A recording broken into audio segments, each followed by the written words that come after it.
Baik, selamat malam teman-teman semua. Pada kesempatan ini kami dari kelompok 10 akan mempresentasikan hasil kajian kami mengenai penyimpangan orientasi seksual yang kini dikenal dengan singkatan LGBT, di mana uh, saat ini marak dikampanyekan serta menuai pro dan kontra.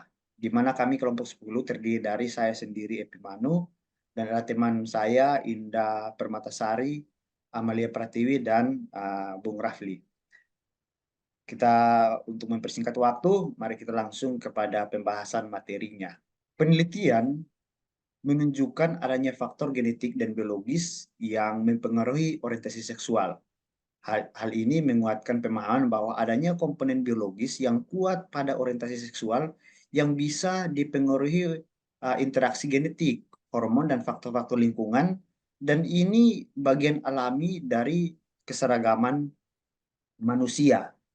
Nah, di Indonesia sendiri, pada Undang-Undang Nomor 18 Tahun 2004 tentang kesehatan jiwa yang merupakan salah satu bentuk diskriminatif terhadap kaum LGBT, dalam undang-undang tersebut terdapat dua pengelompokan, yakni orang dengan masalah kejiwaan dan orang dengan gangguan jiwa. Nah, perbedaan uh, orang dengan masalah kejiwaan memiliki risiko mengalami gangguan jiwa, sedangkan orang dengan gangguan jiwa mengalami gangguan jiwa. Nah, LGBT digolongkan sebagai orang dengan masalah kejiwaan.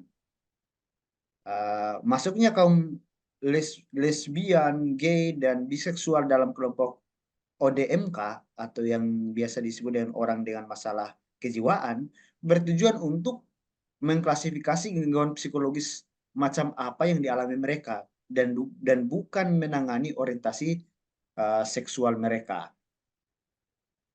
Namun kalau kita lihat ada banyak muncul pro dan kontra mengenai golongan LGBT. Banyak yang berpihak pada pro menyatakan bahwa negara dan masyarakat harus mengkampanyekan prinsip non-diskriminasi antara laki-laki dan perempuan, transgender, pecinta lawan jenis, maupun pecinta sesama jenis. Sebaliknya, mereka yang kontra menyatakan bahwa negara dan masyarakat harus berusaha semaksimal mungkin untuk melakukan upaya preventif terhadap gejala LGBT yang akan membahayakan generasi masa depan Indonesia. Oleh sebab itu, posisi strategis pemerintah dalam hal ini sangat diperlukan untuk menangani polemik dari LGBT secara langsung agar tidak terjadi disintegrasi dari bangsa. Indonesia sebagai salah satu negara hukum menjamin kebebasan berekspresi dalam Undang-Undang 1945 di Amandemen 2 yaitu pasal 28E ayat 2 yang mana menyatakan dengan jelas bahwa setiap orang berhak atas kebebasan meyakini kepercayaan, menyatakan pikiran dan sikap sesuai dengan hati nuraninya. Lalu di ayat 3 dikatakan bahwa setiap orang berhak atas kebebasan berekspresi, berserikat, berkumpul, dan mengeluarkan pendapat. Nah, kelompok LGBT di bawah payung hak asasi manusia meminta masyarakat dan negara untuk mengakui keberadaan komunitas ini. Bila kita lihat dalam konstitusi, yakni pasal 28J, maka di sana menyatakan sebagai berikut. Setiap orang wajib menghormati hak asasi manusia orang lain dalam tertib kehidupan bermasyarakat, berbangsa, dan bernegara.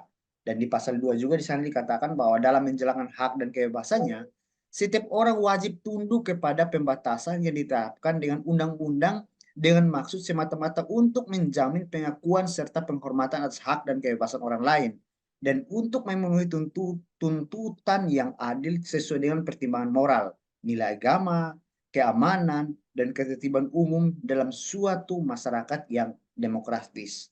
Baik, selanjutnya akan dilanjutkan oleh teman kami, Kak Indah. Dipersilahkan. Baik, terima kasih Pimanu. Dengan saya Indra Matasari akan melanjutkan presentasi dari kelompok kami. Pembahasan tentang lesbian, gay, biseksual, dan transgender atau biasa disingkat dengan sebutan LGBT masih terus menjadi perdebatan di kalangan masyarakat dunia. Hal ini tidak lain adalah dengan adanya deklarasi HAM Universal atau Universal Declaration of Human Rights pada tahun 1948, serta reformasi politik dan demokrasi yang sering disalahpahami sebagai proses liberasi dan kebebasan mengekspresikan diri. Pandangan filsafat komunikasi. Hakikatnya, nilai dalam pegangan filsafat komunikasi adalah rujukan dan keyakinan dalam menentukan pilihan yang perwujudannya dapat berupa norma, etika, peraturan, adat kebiasaan, aturan agama, dan rujukan lainnya. Makna nilai yang hakiki adalah sesuatu yang diinginkan atas sesuatu yang tidak diinginkan. Dapat diartikan sebagai dikotomis dalam arti sifat yang positif dan negatif. Berharga dan tidak berharga, berguna dan tidak berguna, baik dan tidak baik, benar dan salah, atau baik dan buruk. Sehingga hakikatnya nilai dalam perspektif komunikasi juga dengan jelas sebenarnya tidak mendukung adanya sebuah tindakan LGBT. Hak asasi manusia atau yang biasa kita sebut adalah HAM merupakan hak dasar yang secara kodrati melekat pada diri manusia, bersifat universal dan langgeng, dan oleh karena itu harus dilindungi, dihormati, dipertahankan, dan tak boleh diabaikan, dikurangi, atau dirampas oleh siapapun. Namun perlu juga kita kaitkan dengan perspektif psikologi dalam DSM-3 atau Diagnostic and Statistic Manual of Mental Disorder. Homoseksual dianggap sebagai salah satu kelainan jiwa atau kelainan seks, oleh karenanya LGBT dianggap sebagai perilaku yang tidak normal. Sudah dijelaskan bahwa Rasulullah SAW diriwayatkan oleh At-Tirmidzi, Al-Hakim, dan Ibnu Majah, sesungguhnya yang amat ditakuti, paling aku takuti atas umatku ialah perbuatan kaum Nabi Lut. Hadis riwayat At-Tirmidzi, Al-Hakim, dan Ibnu Majah. Dari hadis tersebut, Islam telah dengan jelas melarang perilaku LGBT atau tindakan seksual sesama jenis. Hal ini juga terancam atau tercantum dalam beberapa ayat Al-Quran tentang kaum Nabi Lut. Salah satunya adalah Quran surat Al-A'raf ayat 7. Ayat 80-82. Undang-Undang Republik Indonesia Nomor 39 Tahun 1999 tentang hak asasi manusia secara lebih dalam mengatur mengenai kebebasan berekspresi tersebut dalam pasal 22 ayat 3. Undang-undang itu menyebutkan setiap orang bebas mempunyai, mengeluarkan, dan menyebarluaskan pendapat sesuai hati nurani secara lisan atau tulisan melalui media cetak maupun media cetak elektronik dengan memperhatikan nilai-nilai agama, kesusilaan, ketertiban, kepentingan umum, dan keutuhan bangsa. Begitu juga ditegaskan pula dalam Undang-Undang Nomor 39 Tahun 1999 tentang hak asasi manusia, pasal 70 yang menyatakan sebagai berikut. Dalam menjalankan hak dan kebebasannya, setiap orang wajib tunduk kepada pembatasan yang ditetapkan oleh undang-undang dengan maksud untuk menjamin pengakuan serta penghormatan atas hak dan kebebasan orang lain dan untuk memenuhi tuntutan yang adil sesuai dengan pertimbangan moral, keamanan, dan ketertiban umum dalam suatu masyarakat demokratis. Selanjutnya akan dilanjutkan oleh rekan kami, Rafli. Silahkan. Oke, baik. Terima kasih, Kak Indah. Saya akan melanjutkan presentasinya.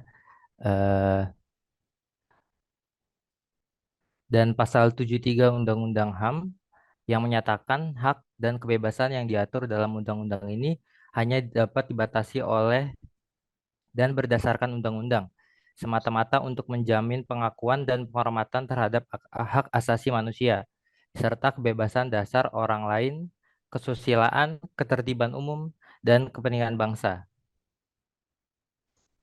Memang benar setiap manusia mempunyai kebebasan masing-masing. Tetapi jika ditelaah lebih dalam, bahwa kebebasan yang dimiliki berbanding lurus dengan batasan yang harus dipenuhi pula. Seperti apakah melanggar agama, kesusilaan, kepentingan umum, hingga keutuhan bangsa? Pada kenyataannya, dengan banyak yang memperbincangkan mengenai status kaum berbendera pelangi ini mengarah pada satu kesimpulan. Masyarakat Indonesia merasa keamanan dan ketertiban mereka terancam. Sebagaimana menurut Undang-Undang Dasar Negara Republik Indonesia tahun 1945, pada amandemen 2 sudah secara tegas memasukkan hak atas rasa aman di pasal 28A sampai 28I. Juga diatur dalam pasal 30 Undang-Undang Republik Indonesia nomor 39 tahun 2009 tentang HAM. Setiap orang berhak atas rasa aman dan tentram serta perlindungan terhadap ancaman ketakutan untuk berbuat atau tidak berbuat sesuatu. Indonesia pun sebagai negara berdaulat dan memiliki hukum sendiri sudah jelas tertera di pasal 1 Undang-Undang Nomor 1 tahun 1974 mengenai perkawinan, bahwa perkawinan ialah ikatan lahir dan batin antara seorang pria dan seorang wanita sebagai suami istri dengan tujuan membentuk keluarga rumah tangga yang bahagia dan kekal berdasarkan ketuhanan yang Maha Esa. Perkawinan bertujuan salah satunya melestarikan umat manusia. Sangat kontras bila dibandingkan dengan kaum LGBT yang menyukai sama jenis. Bila dilegalkan, LGBT akan berdampak pada timbulnya berbagai masalah, mulai dari menurunnya angka kelahiran, karena sudah pasti sama jenis tidak bisa menghasilkan keturunan. Selanjutnya akan dilanjutkan oleh rekan saya, yaitu Amalia. Dipersilahkan. Baik, terima kasih Kak Rafli. Saya akan melanjutkan presentasinya. Kita hidup di tengah-tengah masyarakat yang beragama dan berbudaya. Ada dua hal yang menghimpit kaum LGBT, yaitu antara norma dan keadilan. Bagi kaum LGBT, norma dan keadilan tidak dapat serta-merta berjalan beriringan. Keberadaan mereka yang dianggap berbeda oleh masyarakat normal lainnya dianggap tidak sesuai dengan norma agama dan budaya. Bagi sebagian besar masyarakat, individu atau kelompok, orang yang kebiasaan dan budayanya tidak sesuai dengan norma tidak berhak untuk mendapatkan keadilan dalam setiap segi kehidupan mereka. Hal inilah yang pada akhirnya timbul sikap diskriminatif dan kekerasan yang sering kali ditunjukkan kepada kaum LGBT. Tidak masyarakat, juga dari aparat penegak hukum. Merespon maraknya LGBT, masyarakat harus mampu mengembangkan kewaspadaan sosialnya. Begitu pula negara tidak bisa lepas tangan dan berlindungkan di balik penghargaan terhadap hak asasi warga negaranya. Di mana masyarakat Indonesia dengan kultur timur yang menjunjung religiulitasnya sangat tegas dan keras melarang segala bentuk praktik LGBT berdasarkan ketentuan hukum, perundang-undangan, nilai-nilai agama, kesusilaan, ketertiban, kepentingan umum, dan keutuhan bangsa. Berbagai tontonan yang tidak layak dan melegitimasi perilaku LGBT harus dievaluasi kembali. Oleh karena itu, negara memiliki kewajiban untuk menjaga nilai-nilai dan standar moral yang dianut oleh pihak mayoritas. Baik, selanjutnya saya kembalikan kepada moderator. Bung Epi. Oke, baik. Terima kasih atas penjelasan yang telah teman-teman dan kelompok kami jelaskan. Dan apabila ada hal-hal yang salah terkait dengan penjelasan kami mohon maaf. Dan kita akan berjumpa lagi di pembahasan-pembahasan selanjutnya dalam perkuliahan kita ke depan. Terima kasih. Selamat malam.